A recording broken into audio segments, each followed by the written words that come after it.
Hello, welcome to Real Gardens. Well, it's been the wettest April since records began, but that won't have deterred real gardeners, and it certainly hasn't deterred us. This week, Anne-Marie is walking the plank with Mike and Alison. Well, let's plant a few. Carol is practicing floral pest control in Diana's vegetable patch, and Bryony and I are stuck in the mud in her duck pond.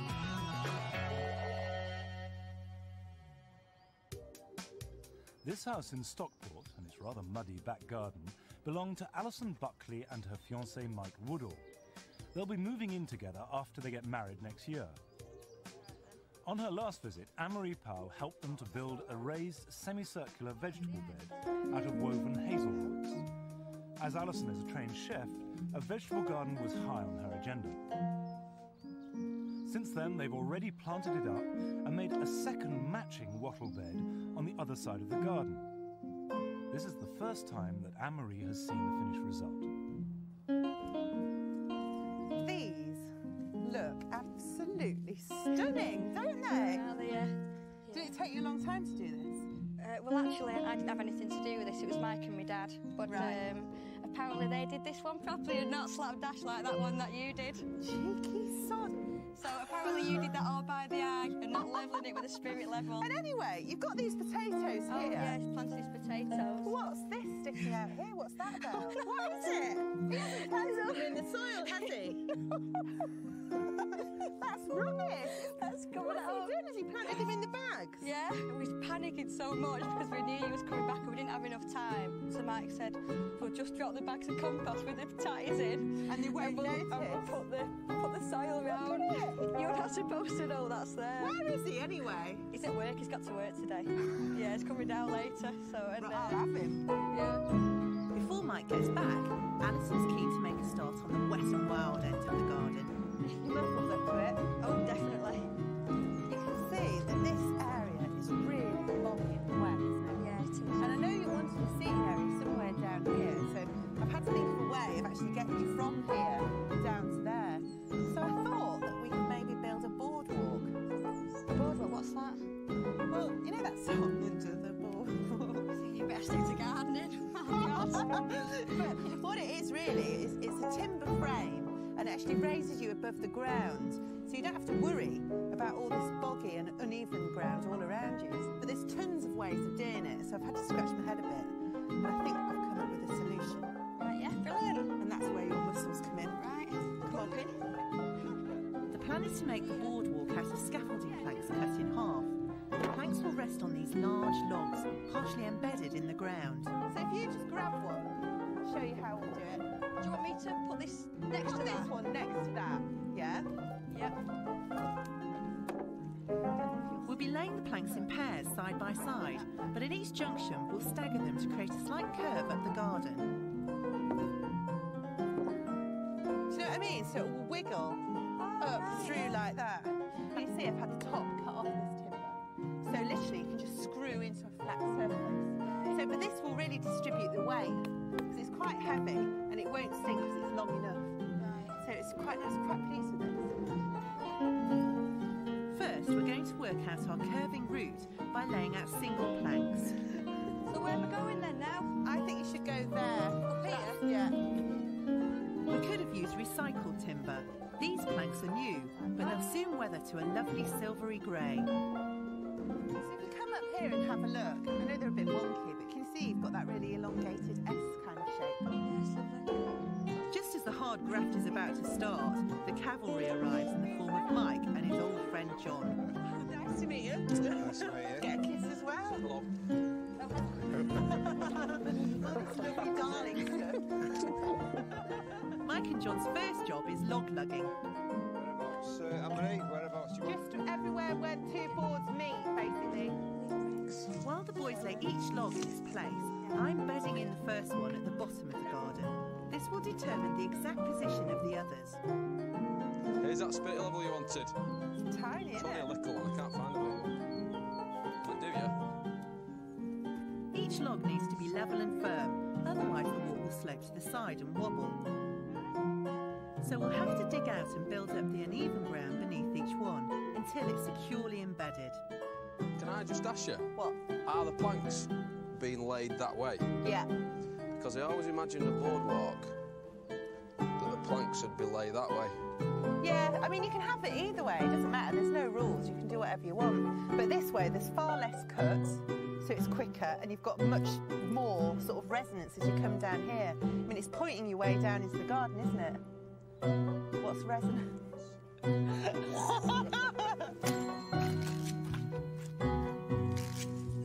looks better, doesn't it? It's time to bed in all the other logs and align the boards.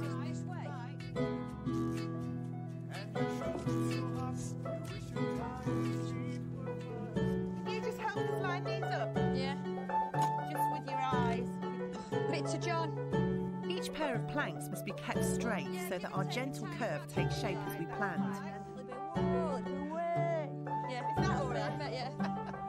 The boards are all no longer than 6 foot to ensure the walk is pleasantly springy without being dangerously bouncy. What do you think from up here? Prefer a step. Take them last 2 planks out and put a step in. Yeah, I'm happy with that. It's fine. So we'll lose these planks. You smack it across. This log will mark the beginning of our walk, so unlike the others, it'll look smarter if the planks are centred on it. It'll look even better with Mike's step. Now, Alison, is it lined up? That's nice, isn't it, that bar? Right at the end. Let's have a look. Yeah, that's not going to get it any better than that. Right, because we need a gap in between these planks, otherwise they'll warp, what we'll need to do is we can just move them apart there and then put this stick in, and that'll keep all the gaps the same. We can mark a line, so when we're screwing, we won't lose the lines. So if you go up there and start doing those, then you can drill behind, can't you? And I'll screw. Brilliant. Okay, thanks. We have to use screws because nails would work loose with all the bouncing. These screws are galvanised to avoid rusting. This boardwalk will be the perfect pathway through the jungly, bog-loving planting that Mike and Alison are planning, especially when it's weathered to a softer hue. I reckon we should try it out, don't you? You go first, Sam. All right, then.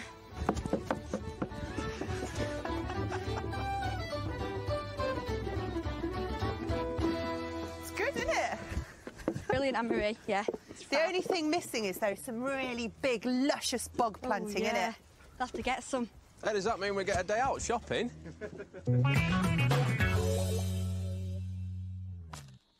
Bryony Jacqueline spends every spare moment in her Norfolk garden. Her children also give her a hand from time to time, and she's constantly taking on new projects in her 3-acre plot. Fortunately, she can combine gardening with her role as carer for her musician husband Martin, who suffers from a debilitating spinal injury. Last time I was here, Bryony and I began the job of creating what she calls her roundel in the lawn alongside her driveway. And with the help of her son Christopher, we dug up the inner beds and began planting box in the centre circle. Oh, you've done a lot more. Yeah, it's all dug and ready. No, I don't mean dug. I mean, you've added to it. There's more of it. Yeah, I stood back at the end of the afternoon and it needed an extra ring. You're power mad, you are. Crazy. Dig mad. Are we going to plant this today? No, this is going to wait now. First flush of weeds will germinate, hoe them off, and then we're going to have a look at the pond today. OK, what are we going to do in the pond? Well, a lot of weeds to come out and things to go in. Bryony's pond is in a low-lying area of the garden, which floods naturally. When she moved in, it was just a boggy area surrounding a willow, which she's enlarged and transformed into a proper pond. Now it's time for a spring clean. Is this the best time to do this? I think it's a wee bit early, but there's a duck sitting on a clutch of eggs, and she's about to hatch any day. She won't mind me pottering now, but she will do when they all hatch. So the first job is to remove the weed, is it? Yeah, it normally dies down in the winter, but it's been so mild, it's become a bit of a nuisance, really. Well, I hope I look as fetching as I think you're going to look, wearing those. She told me, she said that my bum looks big in this. Whereas when I put mine on, I will start a fashion craze. How about that? Oh, I think mine belonged to someone else. Do you normally wear rubber? Is that... How deep is it? Actually, it's not very, it's a thick layer of sludge on the bottom. So what is this weed? I don't know, it's some kind of willow herb. Do you compost this? Yeah, I do. Well, first I let the bugs crawl out, so we'll leave it here for a little while. All these little nymphs. How long does it take them to crawl back in? Well, a few hours. Right. But they're all part of a greater food chain. You don't want to... No, I'm not anti-nymphs at all. I like a nice young nymph. Oh, look at this. That looks like a turd. It's a water lily. It's growing. Water lily it is. Yeah. I've never grown a water lily in my life. Well, you haven't got a pond, have No. you? No. I failed to see the attraction of a pond. You know, watching a few beetles scum around on a bit of scummy water is not my idea of fun. I think you're being a bit rude now, but the Okay, let's be on dragonflies, they're this big. I like really big ponds. I mean, you could make this twice the size, couldn't you? Actually, I'd love to start again with the knowledge I've got now. I found that one of the hardest things was to think on this huge scale, because I had a tiny garden in London. Bryony clears her pond out 3 or 4 times over the summer, and although we've made it all muddy, in a few hours the mud will have settled again. Okay. We've Right. emptied it. Now what are you going to put in? What Well, have we I've got some lovely things here. Well, it didn't look very lovely to me. This is really interesting. Are you trying to tell me that that looks lovely? It's Phragmites, the Norfolk breed. For some strange reason, the rhizomes clean the water. Not only is it lovely, but It's it is really- virtuous as well. So I'm going to cut this up. What else you got? Well, this is Glyceria. Right. It's the same effect. Yeah. And then we've got a deep water one. This is a water hawthorn. These leaves float on the surface, so you've got to try and get the level right for that one. Okay. All these plants have to cope with ducks trampling over them, so they need to be secured if they're to become established. So where are we going to put these? Well, I think birds will appreciate a bit of cover here, and you can feel it's quite shallow. So just up against the bank, like that? Yeah, if they're half in and half out, then they'll always stay moist. And just pin them with these? Yeah, literally peg them in. Yes, that does work. I like that. Now, do you think she's going to tolerate me getting so close? Probably. She's not really fussing at all. She's a good girl. Bryony wants to use Glyceria, the striped manna grass, to help prevent the ducks from treading down the banks. You see, we're quite shallow again here. Oh, right up here, yeah. Yeah. Now, Big hole. I want to plant this one directly in. Okay. So, In there? yeah, anywhere along here would be fine. Did you puddle this when you made it? What do you mean puddle it? Put clay all over it? No, it's... So what's stopping it just drain away? It's actually spring-fed from the corner, so once it was dug, it just literally filled up. Do you want to split that? Well, we could do. Could actually get 3 out of that, but I think with the disturbance of the ducks, it'd be better as one. But you're right, we want the weight. Now what we're going to do is stick this through the middle like that, aren't we? Yeah, like an So anchor. it'll sit in the ground without pinning it to it, and you won't see any of that in the water. Okay. Do you want another stick, or is one enough? No, that's fine. That's absolutely great. That's it. Right. That's in place. Lovely. The water hawthorn needs to be raised up on a log so that its leaves can reach the surface. It's surprisingly floaty. That's on the bottom now. Okay. Right, we've got the gravel on top, of course, to stop the ducks and the fish nibbling away at the roots. Provided the ducks don't knock it over, the water hawthorn will have white flowers by the autumn. I'm out. So this is the bog garden. Yeah, it's just starting to perk up. Yeah, a it bit is, now. isn't it? But the calthas look fantastic. Yeah, they're lovely. I like the ligularia. Is that Desdemona? Yes, it is. And what's under here? Gunnera. Now, this poor thing has been disturbed by the ducks, and it's just been caught by the frost. I always thought Norfolk was a warm place. It is. It's not. It's bitter. It's freezing. Never normally like this. You use straw. I use fleece. Is there a reason for that? Yeah, you buy fleece. I have straw. Free. Because I know a lot of people find it difficult to get hold of straw. Yeah, well, anything would But do. the important thing is to keep it covered until all frost has passed. Yeah. I can tell you, next time I'm not coming if it's cold. No, I shall just well, stay in bed. I don't want you to come because we're going to think about summer next time. Really? What are you going to do? We're going to look at grasses and make a summer meadow. Summer meadow. Cool. Right, carrots or beetroot, madam? After the break, it's time to sort out the vegetable patch with These Carol and carrots. Diana and their little band of helpers. Thank you very much indeed.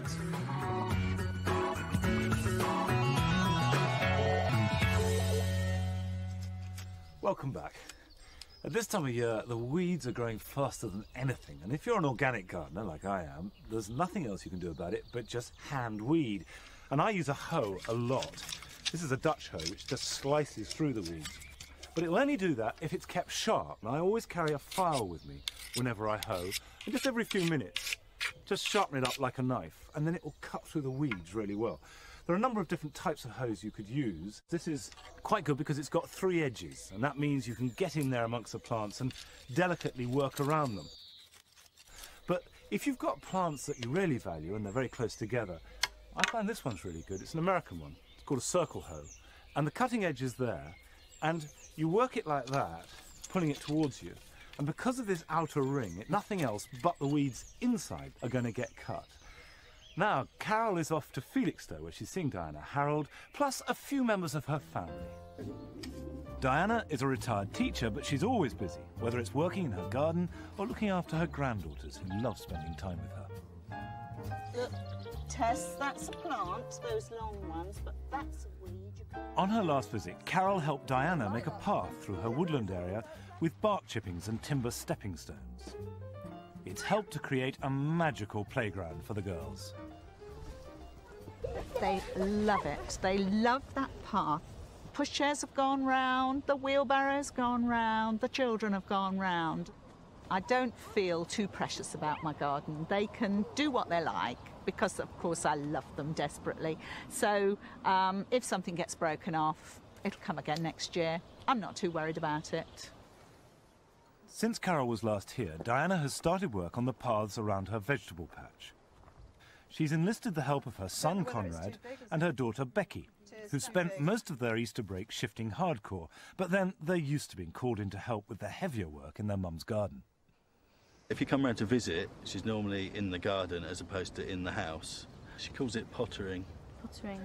Apart from the bits we do, quite stressful, aren't they? Yeah. Yeah, hard work that is.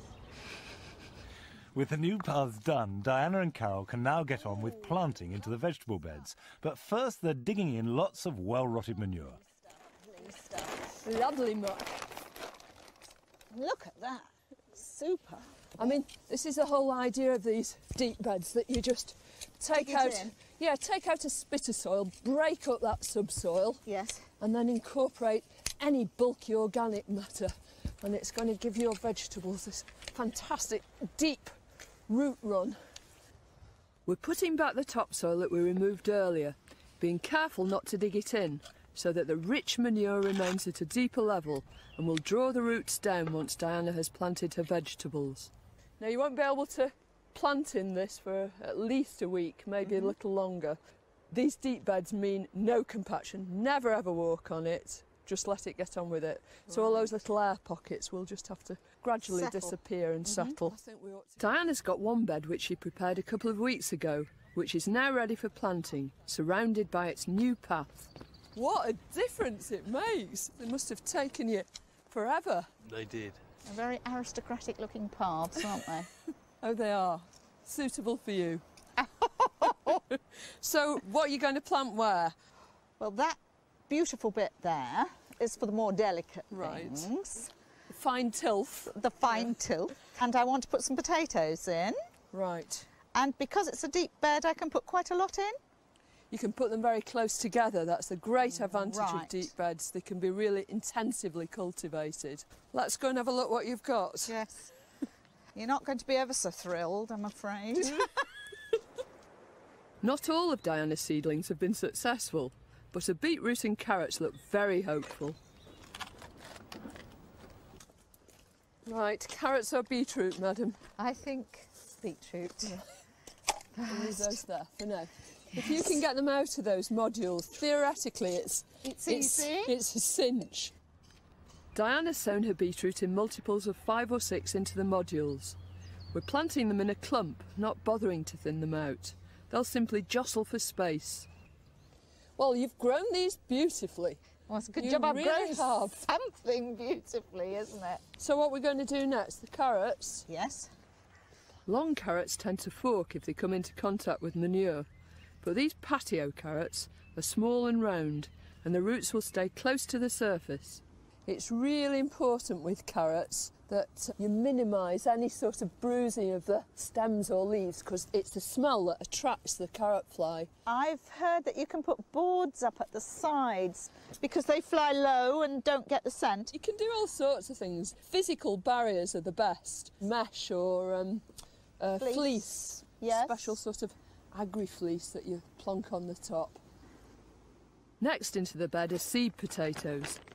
Diana's encouraged them to sprout by chitting them, leaving them in a cool, light place for about 6 weeks. We've dug a trench about 8 inches deep, and we're adding a bit of extra muck to increase the yield. Now, pass us a spud, Luce. Thank you. How many do you think we'll get in this trench? About 4, sprouty end up. As long as it sprouts up, you're okay. These are first earlies, aren't they? Yes, these are Pentland Javelin. Right, well, we're not very early, but I think we're in time, and they'll give you a crop of really good new potatoes. Which is all I'm after, not too many. Yeah, just a few delicious ones. Delicious. Straight out of the ground, into the pot. So this should be a little raised because we've put all that extra muck underneath. And then, as the potatoes develop and you start to see the shoots, protect them by earthing them up a bit more and they won't go green. The organic way to control pests is to use companion planting. The theory is that these chives will not only look pretty around the vegetable bed, but the smell will deter the dreaded carrot fly from attacking Diana's crop. Here come the girls with the flowers. Wonderful. Now, I've got these tagetes. They're not my favourite flower. No, they're not terribly you, are they? No, but they have this Thank you wonderful very much. smell, don't they, that puts bugs off. The marigold's large open flowers will also attract hoverflies, whose larvae are predators of a gardener's #1 enemy, the aphid. Come on, girls. Never mind passing them. Come on, let's plant a few. That's it. Put your trowel down and use your hands. Put them in all along the edge. That's it. And then those pretty flowers are actually going to stop all these nasty bugs chomping on your nun's potatoes. Well, what a fantastic job you've done. That's absolutely brilliant.